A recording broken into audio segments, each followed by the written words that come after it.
We returned to the cottage, June 20th, 2024, but I can't say that the weekend didn't start on a weird note. This guy was juggling in the intersection on the crosswalk as I was driving home that day, and I was baffled. I've never seen anybody do this before. I've seen people beg for coins at the intersection from car to car, but I've never seen anybody busking and asking for money at the intersection before. That's new to me. Coming to you guys from Lucknow, Ontario, and whew, you can really smell the manure. It's strong. And in this heat, ooh.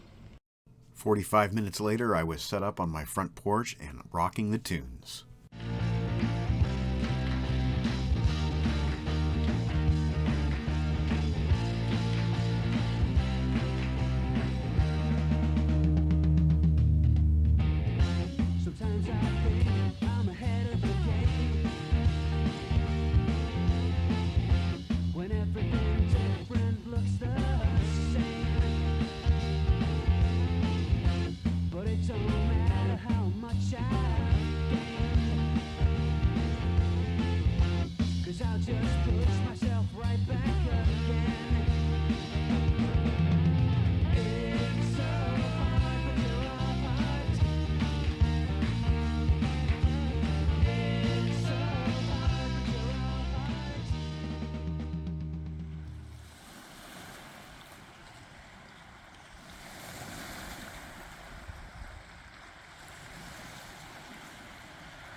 Let's go take a look at these beef ribs that I'm cooking up. Doing a slow cook on these beef ribs.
Disaster struck on Sunday upon our return home. I discovered my CD shelves had collapsed, and my beloved treasures were all over the floor, scattered and broken. I'm still assessing the damages, and I'm still putting things back. It was inevitable that this was going to happen. The drywall here is not the greatest, and I probably should have known and been prepared for this, but there we have it. We can't change the past, and the cleanup and reorganization is still in progress. It's not fun. There's some damage to certain items. You'll see in a moment my treasured, beloved, mint condition Metallica Live Shit Binge and Purge box set was ripped on two sides, and I have no choice but to repair it with glue or buy a replacement box. But this was mint condition up until Sunday. So that was disappointing. When I look back, I know I used to think that I knew it from the start. Well, my fact is fiction and my heart was true, then my world gets torn apart. Well, in a shattered dream and a crazy lie, but it was me, but where were you? You were saying that you loved me, 'cause it was your heart that wasn't true.